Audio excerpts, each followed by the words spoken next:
Once upon a time, there was once a woman named Kaguya Otsutsuki who descended from the stars. She had eaten the forbidden chakra fruit that began a long history of shinobi. However, the power of chakra began to consume her, and she became less of a goddess and more of a demon. But thanks to the aid of her sons Hagoromo and Haruma, Kaguya was sealed away along with the Ten Tails' power.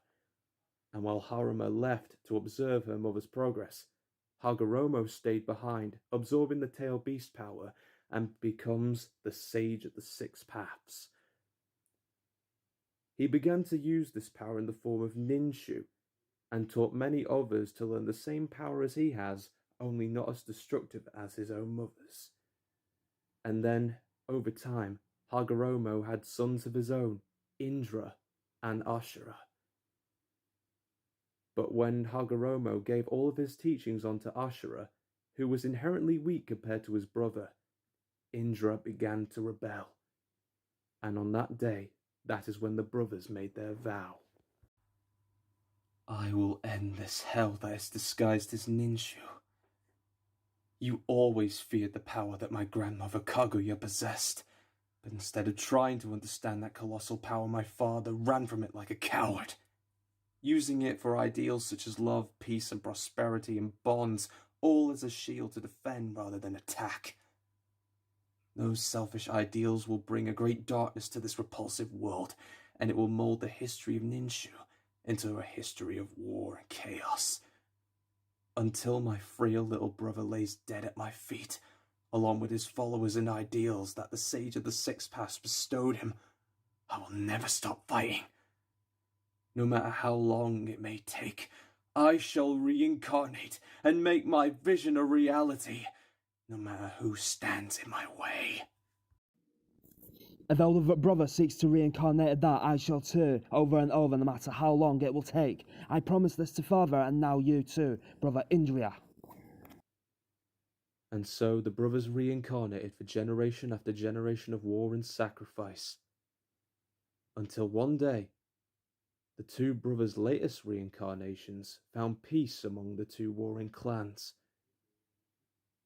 Madara Uchiha and Hashirama Senju have come to terms with each other, and for a short time had developed a new organization, otherwise known in this universe as the Village Hidden in the Leaves.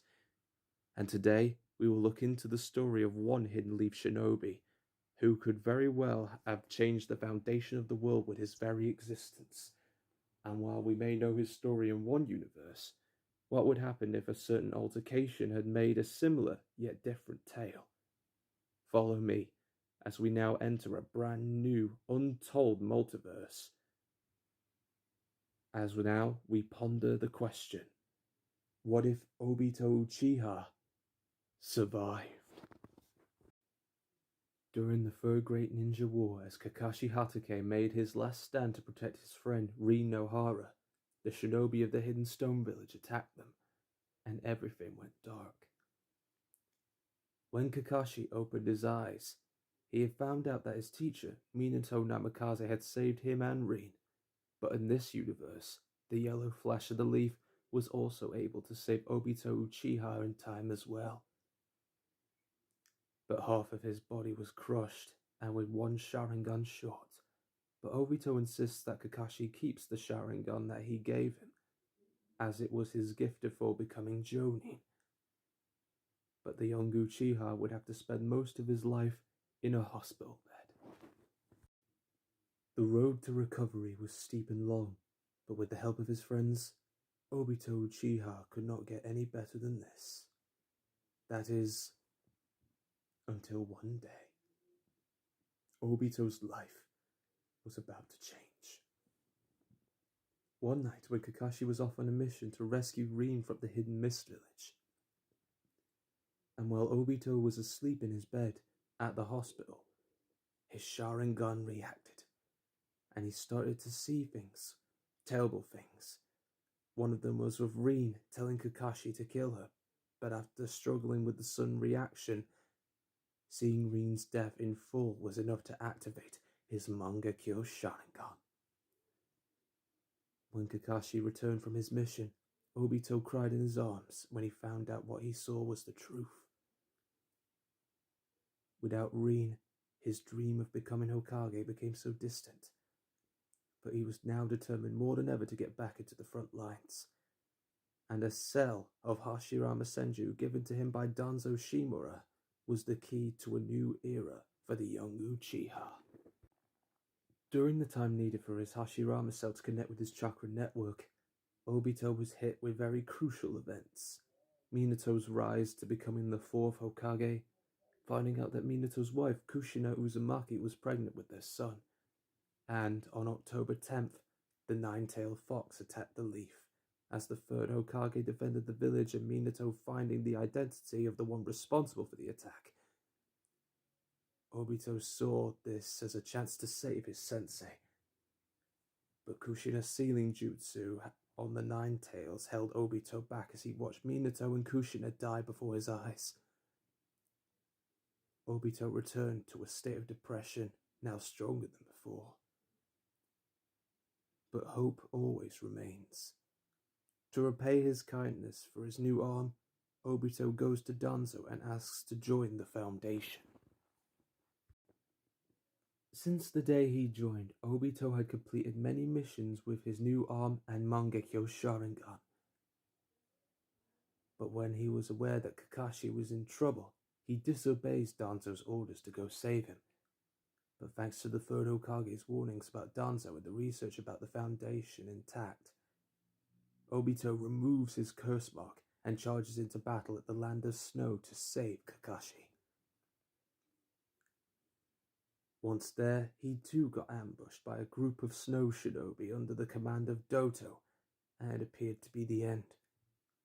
But Obito phased through all of the enemy's attacks, countering their strikes, and held back the assault long enough with his new technique, Fire Style Bomb Blast Dance, to buy Kakashi time to escape with the heir to the Land of Snow's throne, Koyuki Kazahana.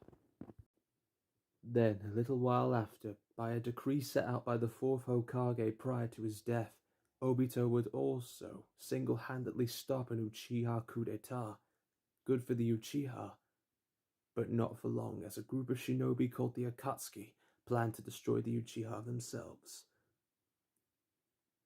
S.W.I Uchiha, a member of Obito's clan, planned on going undercover and using his Mangekyo Sharingan to stop the Akatsuki. But through Itachi Uchiha's words, S.W.I informed Obito that Danzo had took his right eye and awakened Itachi's Mangekyo Sharingan. But he also learns two very important things from Itachi that must be kept secret until the time was right to confirm it. The first being that Danzo is the leader of the Akatsuki, and the second being that Danzo was also the one who unleashed the Nine Tails on the Hidden Leaf Village.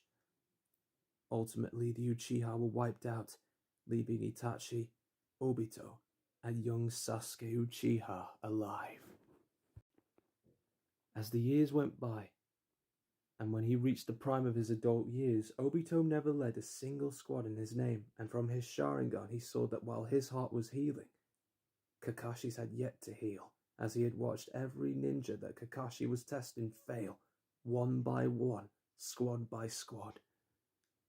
But as Obito was walking along, he saw a spark of hope in a new squad that was recently brought to Kakashi's attention that he had not seen in many years. Hopefully these three will heal Kakashi's heart, he thought. But Kakashi and Obito both saw that the squad was yet to fail yet again. But then, just then, only then, in one act of unexpected kindness, Kakashi and Obito saw what they were missing all this time. They were given what was thought to be impossible. They were given hope, and from that day on, to honor Rin, Minato, Kushina, the Uchiha, and all those who had fallen, the two would have to work hard in believing in these children, believing them all the way to the end, until their dreams come true. And their names were Sakura Haruno, Sasuke Uchiha, and Naruto Uzumaki. Peekaboo. was that? You know who I am, Dr. Hawkin? Or do you call yourself the Grand Creator? Peekaboo. I said, peekaboo.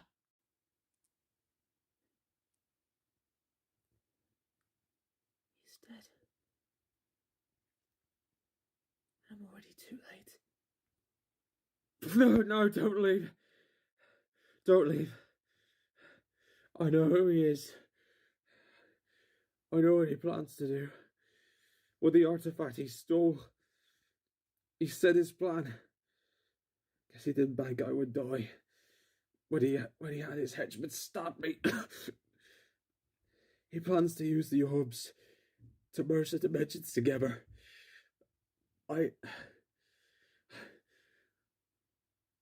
He says that's the only way to bring back his mother. I told him it was a mistake, but when I did, he wouldn't listen. He says he's done this before. What is he gonna do? What does he plan to do with a precursor artifact? Why does he want to merge the worlds? I know his name. I know how much long, but I know his name. He called himself a different name, a godly name. But he also goes by another name. He's an Earthling. He's from Earth, and his name is...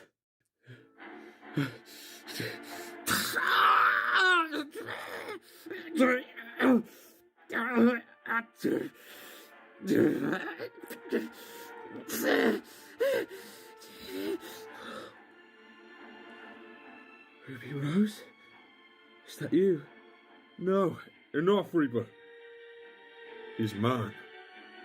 After all, he needs to see the face of truth. Christopher Chandler? I am the God Slayer, and this is my vow. Worship me, or perish by me.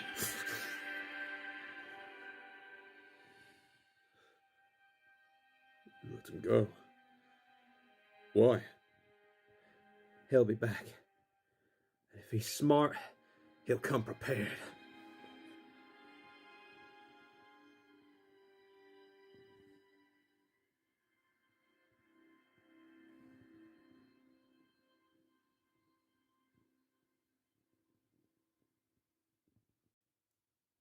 My worst fears have come to pass.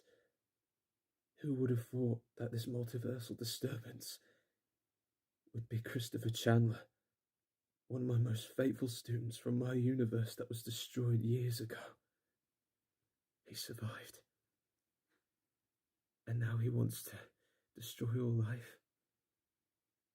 At this point, I wonder to myself, what will I do now? Fenton told you to But make sure that this what I atom forgot accelerator was didn't go sideways. hope And look, the helmet always regulator finds is a way. buggered. Now we are stuck in the middle those of who a ask parallel for it. world. Just my luck. Oh, hello, one moment. My TARDIS just needs a few tweaks. So you're the student from your destroyer world is back and plans to emerge into dimensions to cause chaos and destruction. Oh, that isn't good at all, is it? Well, I can't very well leave you right here, all depressed. And Grand Crater, after all, I owe you one. Welcome to my TARDIS. It travels in time. Yes, I have met you before, but you haven't met me. Anyway, we have got to put a stop to that child throwing a tantrum before it destroys all of reality itself. But nothing we can't handle. Gonna need some help, but well, we'll win in the end. Trust me. I know what I'm talking about. I'm the Doctor.